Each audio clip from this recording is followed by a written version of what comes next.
Okay, why don't we get started, even though a few people are working their way in. Want to welcome everyone to this week's Cyber Policy Center seminar.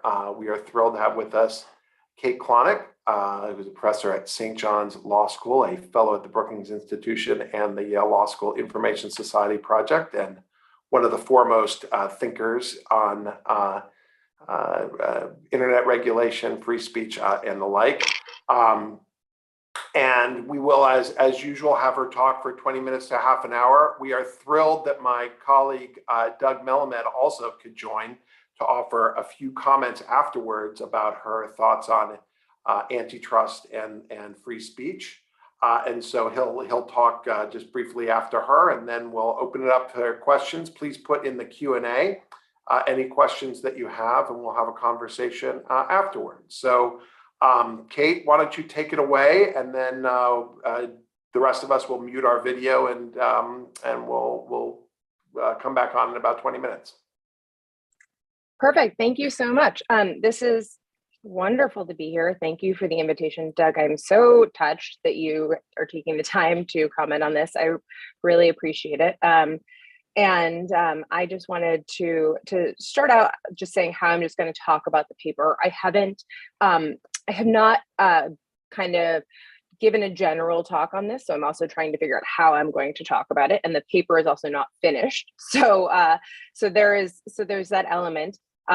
So I'm also open for people's thoughts on what the value add should be, and at the end, who the audience should be for this paper, where the most useful place to kind of aim it at is. I would love to have all of that feedback if people have questions or just comments at the end. So let me just start with how I started writing this paper, which was essentially that the issue of antitrust had been coming up regularly for many years in the context of dealing with technology companies or regulating them. And specifically, it had been coming up as a way of discussing how to, I guess, end run around some of the First Amendment problems that were happening and were preventing regulation from reaching out to the companies.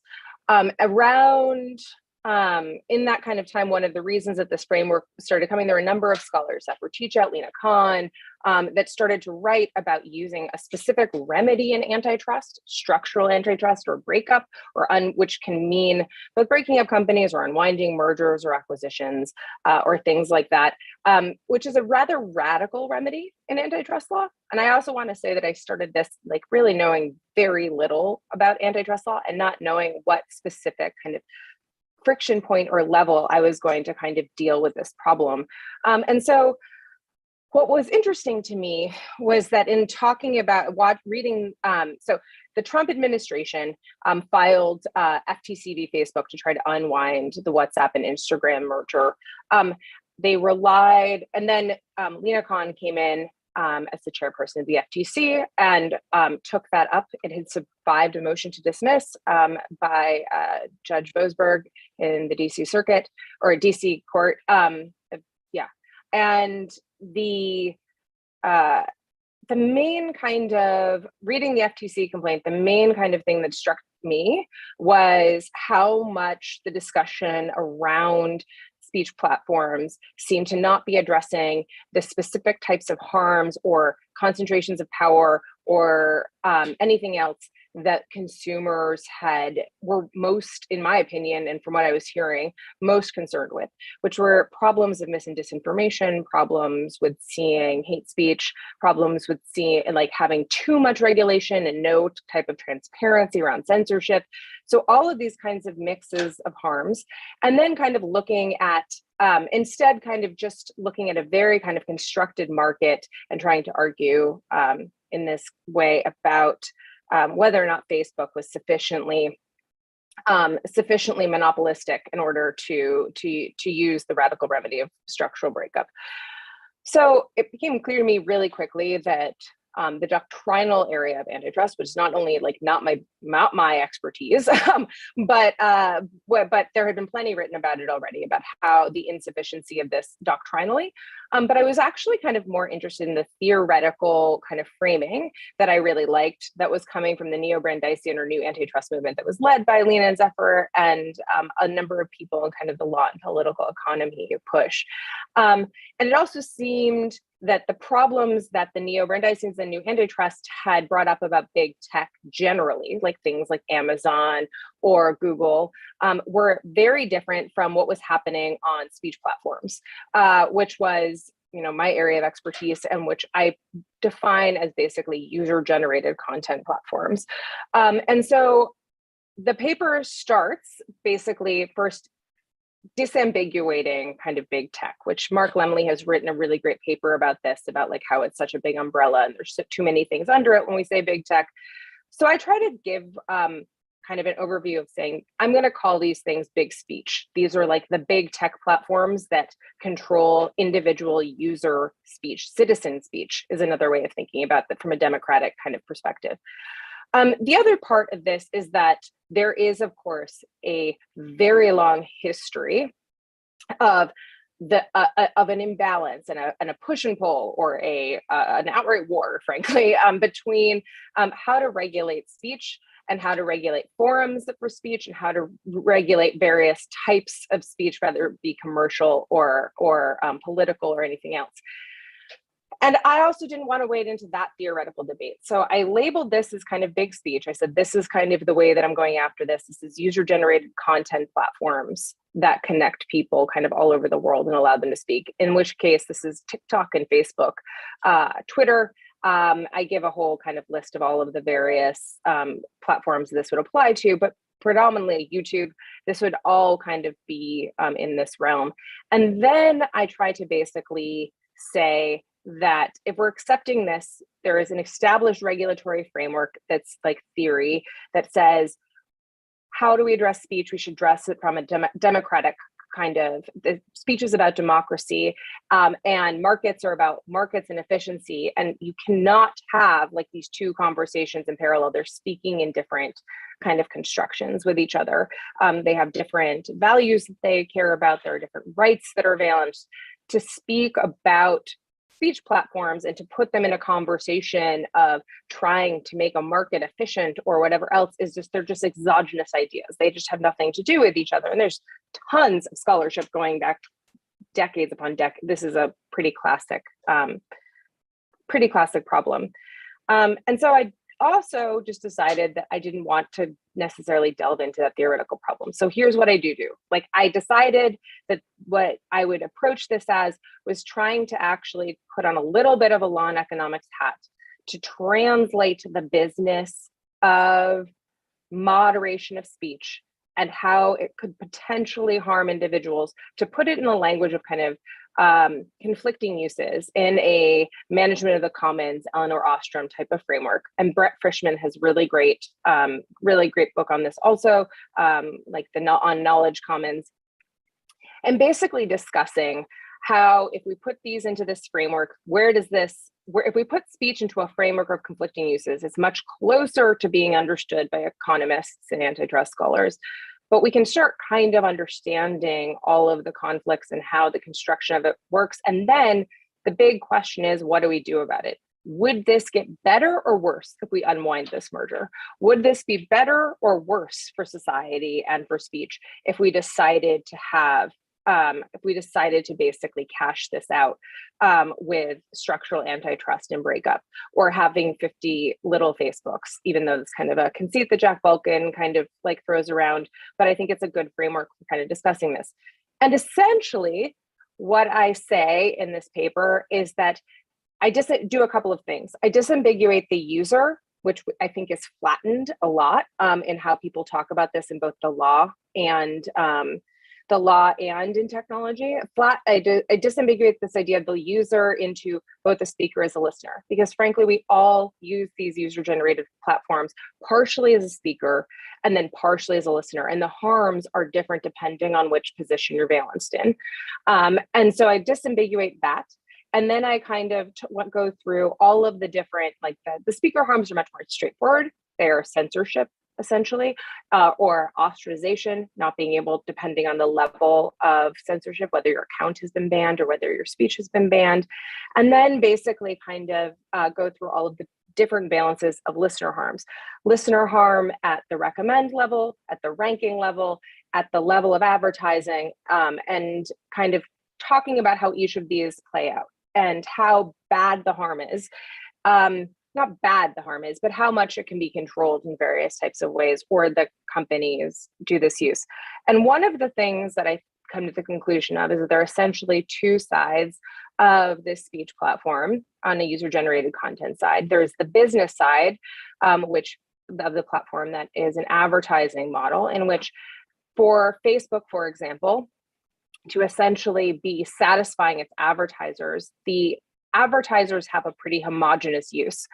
Advertisers want to see conversion of their ads into dollars. It's just all advertisers predominantly want. And it gets a little dicier when you get into kind of political speech, but let's just assume a commercial actor at this point, non-political, and they want to convert their the ads into dollars. So it's a homogenous use. It's actually just not that much more difficult to moderate at scale because there's less diversity and less conflict. But there is a prevailing notion that network effects mean that that the advertising side of the economy does get exponentially more valuable as the more people join the network. And what I do is split this between the advertiser side that becomes exponentially more valuable just because there's more eyeballs to see that, which is true. And then I look at what it takes to govern the space of the user-generated content side. And on that side, there is a prevailing kind of notion called Metcalfe's law, which is this idea that was put forth that you would have, when you have a network, like a telephone network, you see this come up in AT&T and a lot of kind of the baby bell kind of discussion. When you have a network, the more, like with telephones, it becomes, the more people have a telephone, the more valuable the network is. But there has been a lot of kind of wonderful math, honestly, on kind of disproving Metcalfe's law and saying that it's actually a little bit of a horseshoe effect, that at a certain point, having everyone connected becomes costly for individuals, and you're not able to recreate certain types of norms of privacy and restriction of information if everything is connected, everyone can see everything. And essentially what I say is that is the part, is all of these conflicting uses and this idea of disproving, kind of, or not disproving, but accepting the non-proof of Metcalfe's law means that essentially what you're having is a heterogeneous uses, a huge amount of heterogeneous uses and needs on the user side of the platform that becomes exponentially more costly to moderate and to run in order to keep users on the platform and to keep the network effects true on the advertising side. And so I kind of go through all of the different levels of this happens, and my main takeaway, and I will kind of leave it on this, the main takeaway is that essentially there might be, if we decide that we want platforms that literally connect everyone in the world in some capacity, it might be, and this comes down to a case of Sabeel Rahman's work in public utilities, it might be that we want to actually acknowledge that these are economies of scale and on the advertising side, and diseconomies of scale on the user-generated content side, by which I mean that essentially it just becomes more and more expensive to moderate. Another way of thinking this is like the cost center just becomes exponentially larger to do operations work in the user-generated content space at scale. And so if you decide to split up a company, if you decide to make it hard, if you decide to lower the barrier of entry, to whatever extent you might want that to be, because this is so expensive, you would either decide that these companies are going to likely do less content moderation less well, and potentially censor more if their cost centers, if the funding of the cost center of content moderation is threatened. And so that is kind of where I leave the paper, which is not to make a referendum on the value of the new antitrust movement necessarily or anything else, but just which I think has a lot of value in other areas of tech potentially, especially around Amazon.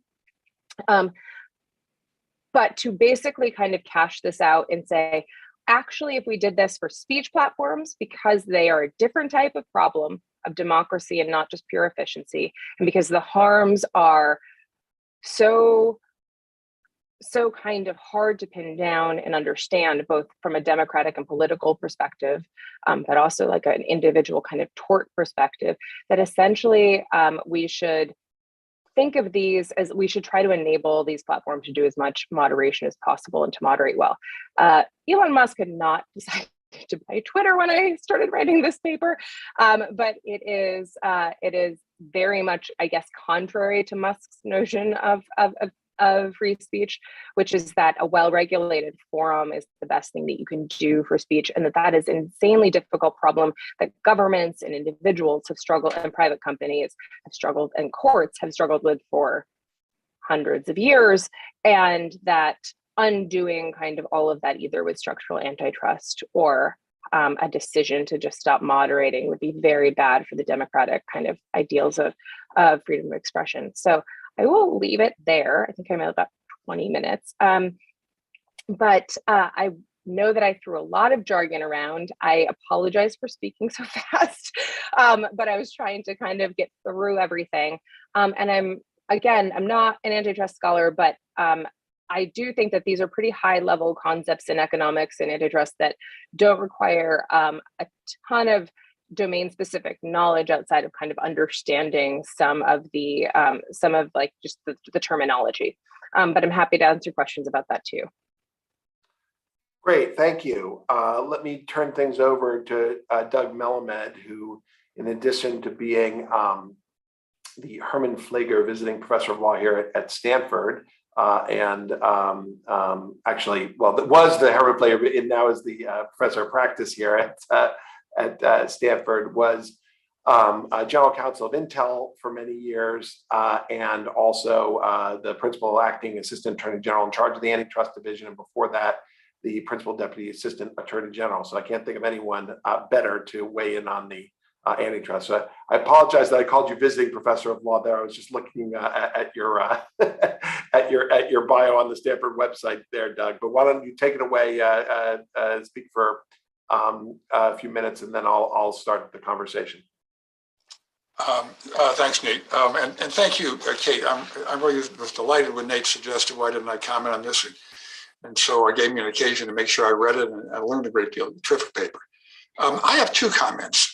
One is maybe more antitrusty than the other, and I think it's also maybe for that reason the smaller of the two comments. But because I know a little more about antitrust, it might take me longer to say it.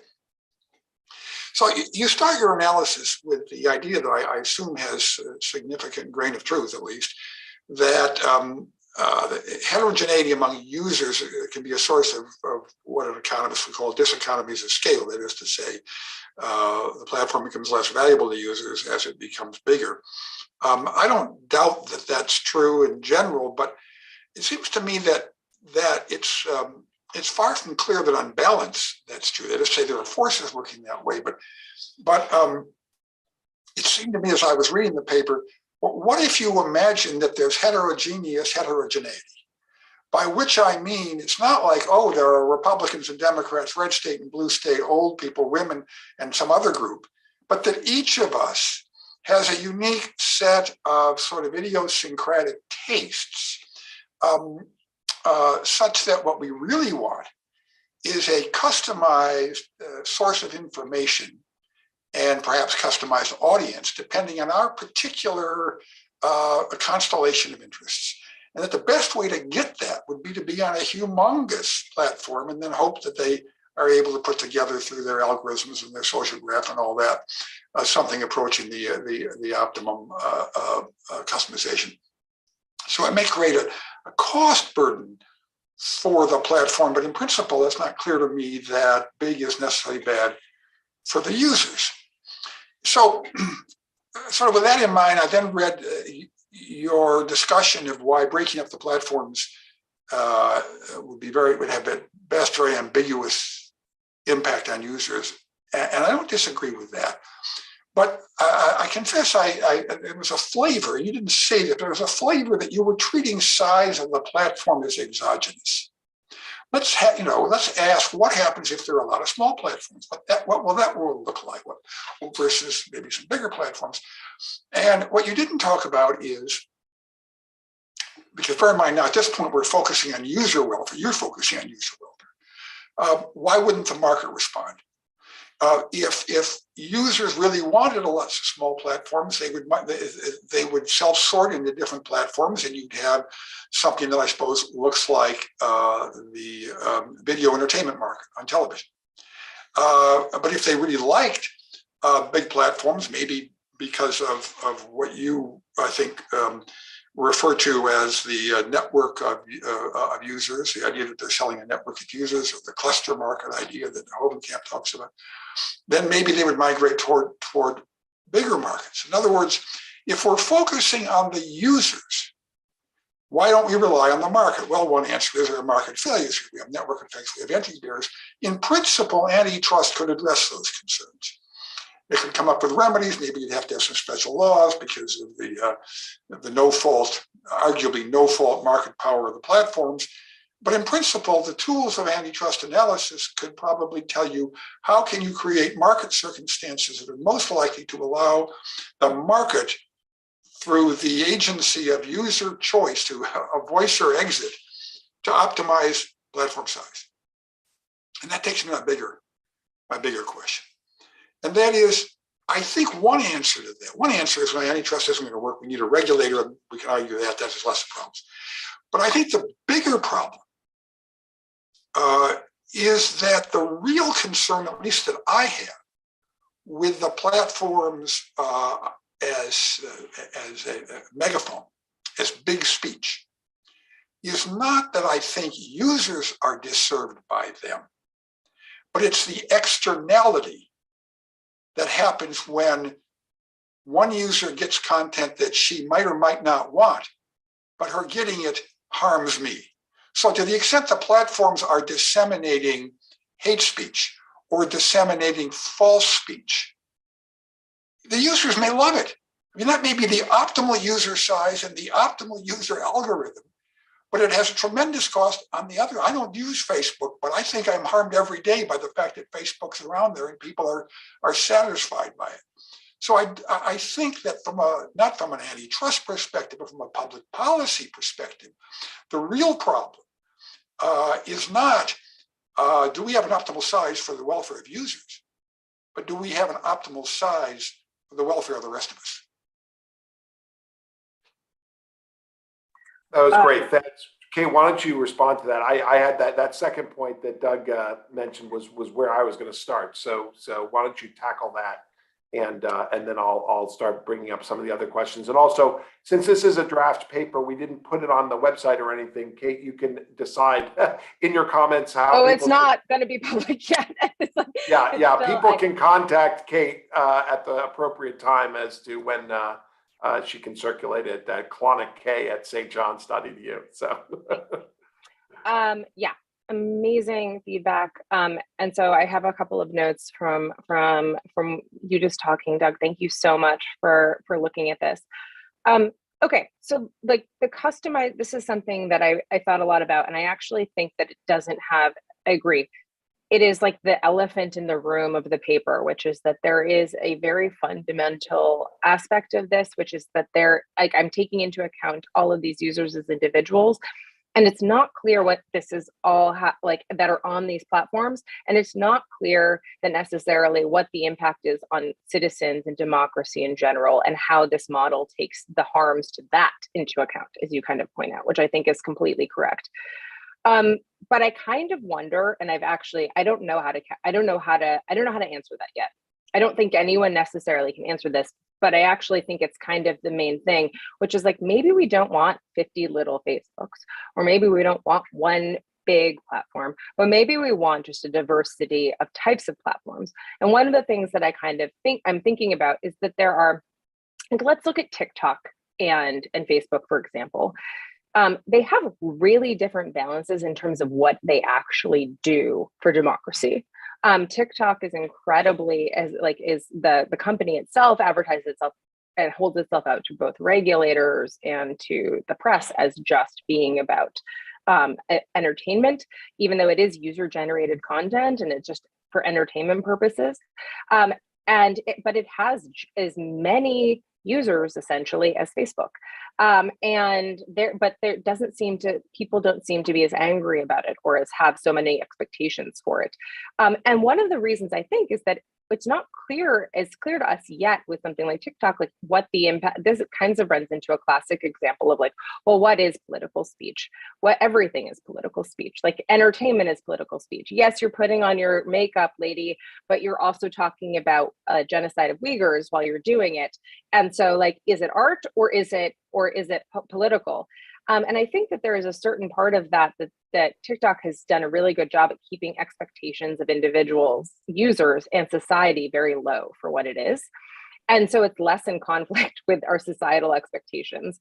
And I think to your point, it is also very good at being a customized source of information. Whatever algorithm that is being used by TikTok serves up people well with speech that they want to listen to. And most people are not speakers on TikTok. Most of the people who are using TikTok are using it to consume and as listeners. And so there's also kind of that, there's that kind of restriction in supply and consumption. So the thing is that I think we end up in a kind of a paternalistic question for democracy if we leave the answer with everything it being like, let's just give people exactly what they want to see. Or let's just have something be restricted to a certain type of use, like short videos or text-based snips that are only, a certain number of characters long. One of the benefits of Facebook is that it actually allows for mobilization. TikTok is very hard to actually mobilize from. It is mostly one-off videos, and that when you have certain types of movements, it's not always clear like what you're mobilizing to. Whereas like Facebook, if you post something that goes viral, you create a group, you can create a page, you can create events, and it has much more kind of, you can do fundraising. It's like a one-stop shop in that type of way, the cluster market that Huffington kind of describes. I guess part of me says like, why not both? Like TikTok and Facebook seem not bad at all by being big, and in fact serve democracy different ways for being big, and harm democracy in different ways because they're big. To your point, I just don't really understand with your bigger problem with the externality and how users are disturbed by them. Kind of the idea that they just have a negative externality generally on society about false speech. I don't understand why, besides being at scale, that is actually much different than a lot of the problems that we've had with false speech generally for all of society. And so to that, I think that there is like a question of, and I don't know that this paper can get there because it's already doing a lot, I think, but there's a question of like, well, I think that a lot of these things could be solved by interoperability, not breakup. I think they could be solved by building in more transaction costs and friction. And I think that a lot of those types of concerns would serve both the market and the democratic purposes, or with the least amount of harm to kind of democratic society. Doug, do you want? I'm happy to jump in now. I'm not sure whether I sort of steered us toward the second half of your question. I don't know, Doug, if you wanted to reiterate the first, or if I should just take the initiative here. Well, I think just one comment. I think the role of interoperability and all is a complicated one, but I agree it could be quite promising if the focus is on trying to enable markets to reach some kind of better market-driven type of equilibrium. I just want to add one thing. I did focus on the negative externalities. I agree, to the extent that citizens are better educated by reason of participation in platforms, then that's a positive externality that comes from the platforms. It's not all negative, but there is a suspicion that it's not just scale. it frankly is the lack of moderation. I mean, maybe it's an old I don't want to say old wives' tale, an old gentleman's tale, where people of my generation say to each other, weren't we all better off when we all got our news from Walter Cronkite? And I think I didn't mean to roll my eyes. I just totally, no, I know. Yeah. It's worth rolling your eyes at in a way, but I think it's ultimately an important question, even if it's not taken too literally. And so that was the concern when I talked about externalities. But so this is, so I mean, with like the disclosure that I know what a giant kind of theoretical and also doctrinal kind of like morass this is of trying to regulate to regulate speech or to regulate speech forums, that I will say that like I really wonder if you know, to your point, like if we let filter bubbles just solve the problem, if we let customization just solve the problem, so the listeners are only getting what they expressly want to see, like, would that be good or bad for democracy? And I really don't actually think it would. This is me being a little bit normative and paternalistic. I don't think it's great. I think it's the equivalent of like, if you could, you know, if you gave like, let people like have cotton candy every single day, they would be happy. And then like, they would get very sick and they would, you know, it would be bad. Like that there are the existence of choice, the existence of the buffet, like not being just candy, but being a wide variety of things from broccoli to cotton candy is essentially part of the experiment. But it means that if you are like horribly allergic to pistachios or something and it's in the buffet, you're at risk. And so how do we create kind of guardrails around that type of choice and selection without kind of, and the harms are not all the same. Like some of the harms are quite, like if you can actually die from being exposed to like nuts, then like you really would want to do we really do want to create some type of like literal boundary between you and the nuts. Like that's like, I think that makes sense. But for the rest of it, there's a lot of it that can be answered with choice. And it's not clear to me, that there is any perfect customization or that customization is the answer for anything more than kind of, I don't know, like pacification of a lot of pacification of kind of like outrage over these things. Let's also be clear about one thing, that one of the things that people are really upset about now is not just that they want their own customized experience and don't want to have to see things. They want to control that for other people based on what they think is like what other people should be doing. Like, I think everyone else should be eating their broccoli, or I think everything should be vegan in the salad bar type of thing. And so those types of difficulties also mean that people are not just satisfied by purely like personalized customization, that they want essentially to be able to dictate other people's types of things. This is just a general problem of the law and regulation about everything. And so that's kind of one of the things that I think the paper doesn't grapple with particularly well, and I need to try to figure out how to build in. And so I agree with you, but I'm just kind of pushing back on the customization as answer idea, because I think it leaves off a lot of I think it undersells that people would not be satisfied with that type of response. So, but let me pick up on this. I worry that the argument is not responsive to the contemporary antitrust critique, right? And so that the argument that's being made by Lina Khan, Tim Wu, and others is that these large platforms uniquely threaten democracy for reasons, not just the reasons that Doug mentioned, but that there is something about a few companies having this much control over the information ecosystem, which is inherently dangerous, no matter what they're doing, right? And so now there are several ways to respond. Now your response about breakup is now like focusing on that as the only potential antitrust remedy, though you acknowledge, of course, there are many others. So there's several different moving parts here. The first is whether the only harms that the new antitrust critics are identifying are content harms, okay, or whether there's other kinds of things, like, for example, the fact that Google and Facebook have an online advertising monopoly, right? That for me is an actual, an inherent problem. So there's that first thing, which is that are you limiting the number of problems that you're willing to discuss as kind of antitrust problems?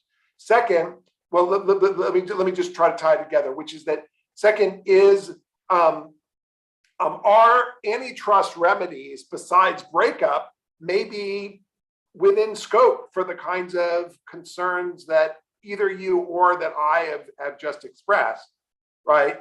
And then the third question is, even within breakup, does breakup solve some of these problems, but maybe not all of them, and maybe causes others? And so that it may be, it's just another trade-off that we have to consider with respect to policy. And it's like, yeah, sure, there's the possibility that you'll have a lot of small irresponsible platforms, but maybe that's better than having one that has so much power over elections, right? It would be the response. So there's a lot there. Why don't you take a crack at it, and then I'll have some others. The paper for this reason also is this is one of the reasons that I have not released it yet, because it is breaking off a lot of things, and I'm trying to figure out the precise places to narrow it. So let me start really specifically with the first thing that you mentioned, which is the online advertising monopoly. I don't think that there is no question in my mind that and I would agree with it, that if the FTC wanted to take on the online advertising monopoly of Google and Facebook, that I think that is a much better case for market monopoly than the current one where they're making where they make their argument now. They don't make the argument now that they have the monopoly over advertising. That's not where FTC versus Facebook is making its claim. And so that's like, but if they did, I would completely agree with you. If they treated the consumer as advertisers, like that they were dealing with those types of consumer harms, then I would completely agree with you. But I think that for the purposes of this, when I'm trying to talk about antitrust remedies, I do think that it still has. I absolutely think that antitrust has a role to play here. I'm just positing that the question that I'm trying to get at has narrowed and narrowed and narrowed as I've kind of pursued it, which is essentially ending with, would breakup be good or bad for speech? Is that a question that necessarily I'm kind of assuming that the Lena Khan and Tim Wu's are pursuing, that they think that this would be better for consumers / citizens? Yes, I kind of am assuming that. I know that is also a little bit of a very heavy gloss, that I am kind of flattening a lot of their kind of claims and making that. But I'm using it to make the bigger, I think, more interesting kind of claim, which is what is the harm to consumers that we're talking about? And if it is all these democratic harms that we as a society have been talking about since 2016 and beforehand,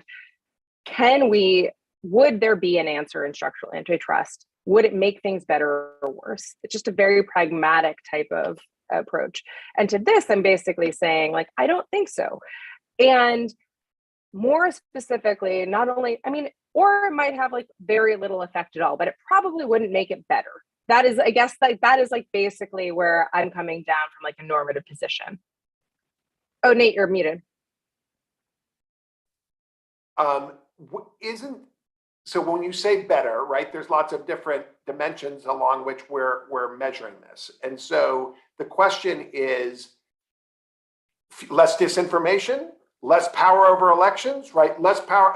I actually think you put in political advertising in there. If we're focusing on democracy harms, there are a lot of different costs to having this much power in Facebook and Google, right?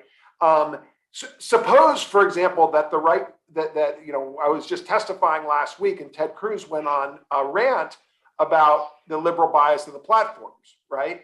And suppose he's right. Suppose that the platforms are manipulating elections and first of all, I think we can agree that's a problem. Second, is it an antitrust problem in some kind of writ large sense, right? Which is that, look, it's not about consumer welfare in the narrow Borkian sense or something like that, but it is a problem in a Brandeisian sense or in the Lena Khan Tim Wu sense. All right, if it is, then what should government do something either under some other kind of regulation that's antitrust inspired, or should they break it up, right? And it seems to me you've got some kind of answer to that, right? I mean, but is your view that breaking them up, even under those bad case scenarios of say manipulating of elections and like, that is that's still going to do more harm than good? Yes, that is precisely what I'm saying. I have another paper that maybe will flow from this one that is more about remedy, and spends a lot more time on the interoperability arguments. Maybe I should actually stick it on the end of this paper because that's what people are going to want. But it's about two things that basically I argue. One is to Doug's kind of point about user choice and this idea that you need kind of user choice in rule sets and governance regimes. And this is kind of the marketplace of governance idea that have been working on for a while and trying to kind of refine. But this is a little bit of a David Johnson, David Post type of approach, which is like a market for rules. And if people can go and decide what type of thing, and there was a time that was very much off the table, but I think it's kind of reemerging as like right. And so the other thing is that I want to say, so there's that. Okay. And I think you get there with antitrust through interoperability. And this is and I think that the best way to get to that is to basically, if you're going to make it so that people can move between platforms easily, I think you have to basically make certain elements of them interoperable that keep people locked into a platform. And I mean, literally their eyeballs on the platform all the time. Things like direct messaging has to become interoperable. Things like that. It gets very technically complicated because of end-to-end encryption, but putting that aside for a second. But the second part is actually your work, Nate, which is that we're bringing a market hammer to basically a soft democracy problem, which is then that you can solve a lot of these problems with transparency. So not only it's user choice by itself is no good unless users can knowingly understand how they're being governed and how the systems are working. And part of your transparency initiative is in the bill that you're working on right now is specifically speaking to this. And so I think that those two things end up actually wielding and would have a direct effect on kind of markets and the market for these user generated content platforms and the appearance of more or less. And to Doug's point, kind of allow, there are lots of small platforms, as Rebecca Tishnet loves the Ravelry example, right? Of a giant user generated knitting platform where people have there's not a ton of conflicting uses, but there are still conflicting uses on that platform. But because people sort themselves by people who are interested in knitting, they don't have to and crochets, they don't have to come into contact with people who might be anti-knitting and crochet, for example. People just don't go there, and the stakes are different and everything, but I'm trying to kind of give the idea that there already is a small amount of sorting based on substantive areas and interests and commonalities that people do that they sort themselves into just like they do in the real world. But then having these massive platforms replicating societal conversations in the public square is where we kind of have to have a little bit finer grain around just allowing filter bubbles or perfect matching to answer people's problems. And there has to be diversity of choice and transparency. Let me interject if I can. First of all, just maybe a semantic point. The thing that's often overlooked when people talk about antitrust as a tool to deal with big, powerful companies or big, powerful platforms is that the antitrust laws are about anti-competitive conduct. They're not about big size. So they're probably ill-fitting because it's hard. I don't know of any theory that I think has any realistic possibility of prevailing that would say that the platforms have illegally obtained their size and therefore should be broken up because they're not entitled to it. There may be some quibbling on the edges, but I think it'd be a heavy lift. I think what we're really talking about is whether some kind of anti-bigness intervention, probably requiring a new statute, would be a desirable social policy. It's a critically important, fair question. But here's my kind of question to Kate really about that. Suppose we assume that, as Nate was saying, we don't want individual conduits, individual platforms, individual editors to have as much power as some of the powerful platforms have. And therefore, we maybe conclude that we either want to break them up or we want to do something with this interoperability or data portability or other changes to lower entry barriers and make it easier for them, their power to be eroded. Why isn't Fox in this conversation? Is it qualitatively different in ways that really matter for this purpose? I don't really think, although you guys would know the data better than I don't think it's easy to make the case that it's bigger. I'm sorry, that it's smaller than the platforms in terms of its impact on political knowledge disseminated throughout society. So I just wonder, why are we, if we're talking about what's the optimal size or the optimal number of checkpoints for speech, why Fox and MSNBC aren't in the conversation?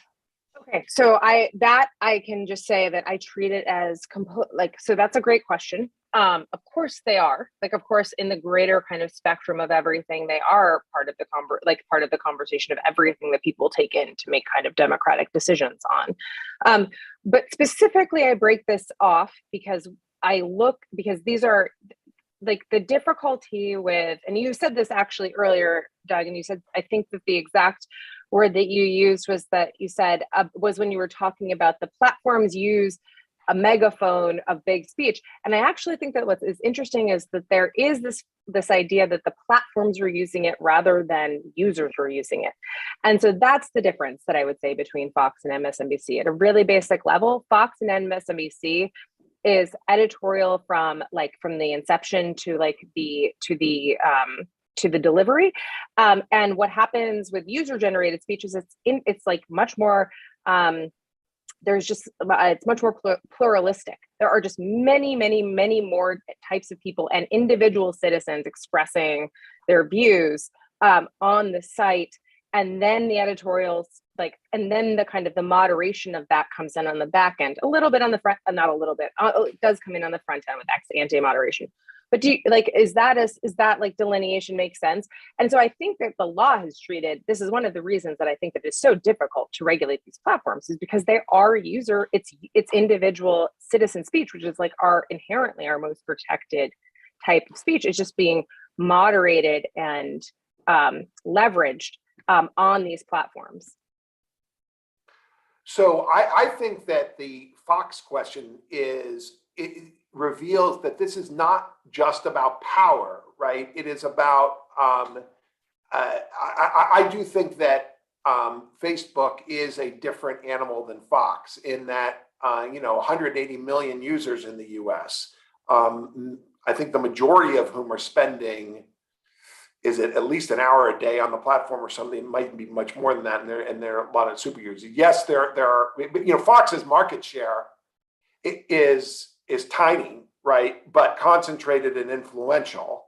And I think that when we think about the democracy harms, and this is the kind of irony here, is that the Facebook size is relevant because it is from a democracy standpoint, it's that the casual user who is not there for news, nevertheless, is going to be getting their news from Facebook and getting their politics, right? Which is when people focus on echo chambers and everyone thinks that the average Facebook user's feed is like an elite's feed, right, or a journalist who's commenting on it. But that's, most of them are there and they're, getting information about cat videos and friendship networks and things like that. But to the extent they're getting news and commentary, it's often going to be through that platform, even though that's not what they're there for. That's where the democracy, if people are spending that much time on the platform, if a large number of people are spending that much time on the platform, then I think there is cause for concern that the influence on democracy from the platform is substantial, right, and something that should be concerned. Now, this also dovetails with the comment in the Q&A, which is that we can talk about this as an antitrust problem, or we can talk about it as a power problem. And I think that Doug is right in that we are kind of shoehorning into the language of antitrust all this stuff which has not traditionally been there. And so we can all agree on that. Let's sort of put that to the side. But let's face, in Europe, when they're talking about competition, when they're thinking about platform power, it's expanded quite beyond, I think, the typical American view of antitrust. And so if we think about the scale of Facebook and Google and the challenge that that poses to democracy, well, then what should we do? So mandated interoperability is one thing, as you were, I think, pointing to. Regulation of advertising is another. Concerns about the amount of data that they have is a third area. But the more we start talking about the areas in which these large platforms exercise disproportionate power, now we're just talking about run-of-the-mill internet regulation, right? Which is, I think, partly your point, Kate, in this paper, which is, let's stop talking about breakup, let's start talking about internet regulation, and then let's have that debate. So where I think the response of the new antitrust folks, comes in is to say, look, well, it used to be that when we talked about antitrust in the Brandeisian sense, that we were talking about some of those things as well. And so it's fair game for us to inject those democracy harms into this discussion as well, and to think about they think about it as a kind of antitrust power problem. Yeah, so I think that's really well put, and I agree. I should also, I kind of misspoke before when I said that I saw some part of the remedy in this being interoperability coming through antitrust. You don't need an antitrust harm to legislate for interoperability, which is this part of the conversation that I think is really getting glossed over. And you're exactly right. I think that we leave kind of the antitrust conversation part aside and then say, okay, so what does it look like if we do regulate for these things? And I think that we regulate for the things I said before, like the user choice and everything, and user choice, which is necessarily you need transparency on.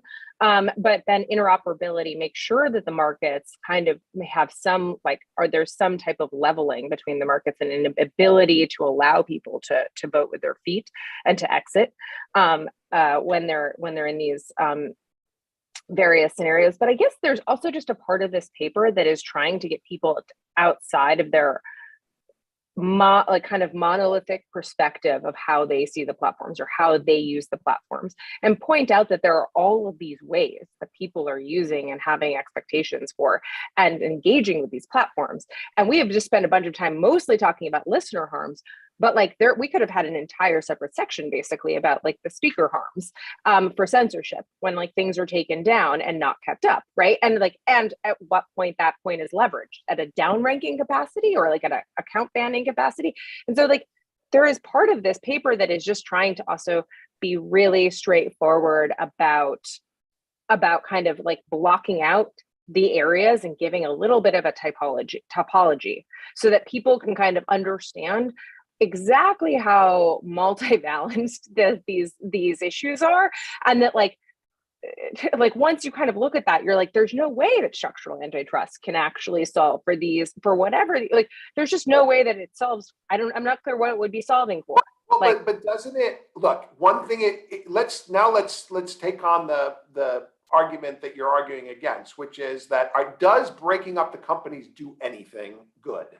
Right. And so the one thing that it does, look, there may be all kinds of collateral damage as a result, but it will mean that these big platforms don't have as much power over the political conversation or, say, elections. Right. If you think about this from a democracy standpoint, you may say, well, look, that means you're going to get a lot of mini QAnon platforms or all kinds of little cesspools on the internet, which frankly we've got already. Right. But what is if you're worried about the particular power that these platforms have, why wouldn't at least breakup address that problem?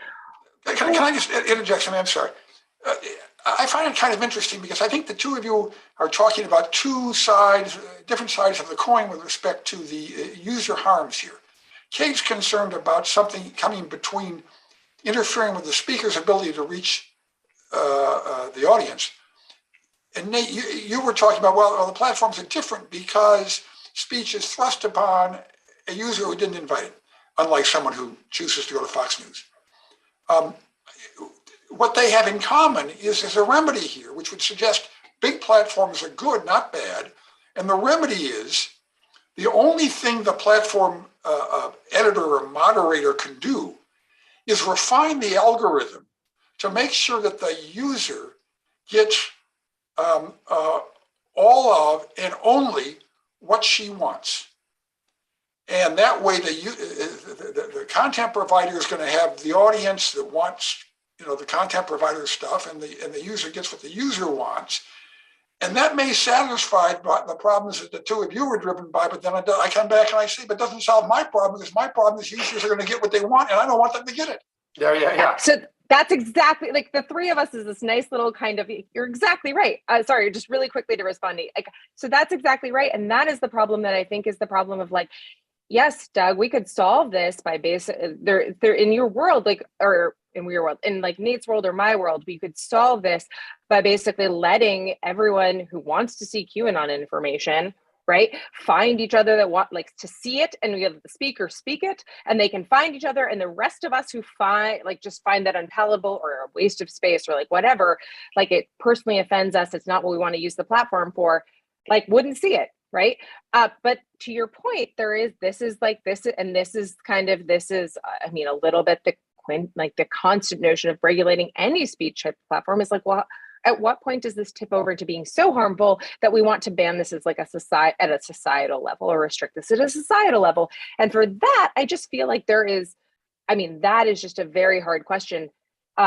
But it is a separate one from the one I'm answering. Again, but to your point, I really see what you're saying, but this is kind of like, I guess what I'm trying to also do is to disambiguate these three problems, because they're three separate answers. Like, you could pragmatically, like, you would have a very different answer. Like, frankly, I don't know, like, what, well, I know what, like, kind of a free speech absolutist thought would have about something like QAnon or like things like that. But there's a huge variety of regulation and infrastructural, like, code that could go into resolving the problem that you speak to, Doug, that is everything from, like, restricting, like, access to it, to slowing it down, to downranking it, to deleting it entirely. And those all have different types of implications. Or letting it go to another platform, right? Letting it go, like, Facebook decides to do this. They decide to be the Disney World of speech. They're going to kind of, like, if, like, you want to go and see Klan stuff, like, you can go on the dark web and find, like, the Daily Stormer, like, it's somewhere, like, and so, but at the same time, I think this is Nate's kind of excellent point, that the end of the day, this is like, I'm turning this antitrust problem into, like, no, this is just a speech and internet regulation problem. And we're not, but the conversation has gotten really flattened, like, at a particular kind of popular level. And I'm trying to, like, illustrate how many of these answers are in conflict with each other. Well, thank you so much. We've now run out of time. Oh, God. This was a very rich conversation. I will ask, and thank you so much, Doug. I basically conscripted Doug this morning, and thrilled that he was able to come and join us for this discussion. There's no better person at Stanford or probably the world to talk about these issues. And so thank you, Kate, for the talk. And here we have the remaining list of speakers for the Cyber Policy Center seminar series. And so next week, we've got the folks from the Social Media Lab, which is one of our 6 programs here in the Cyber Policy Center.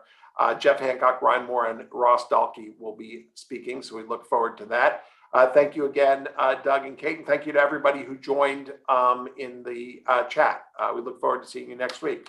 Bye-bye, everyone. Doug, Nate, thank you.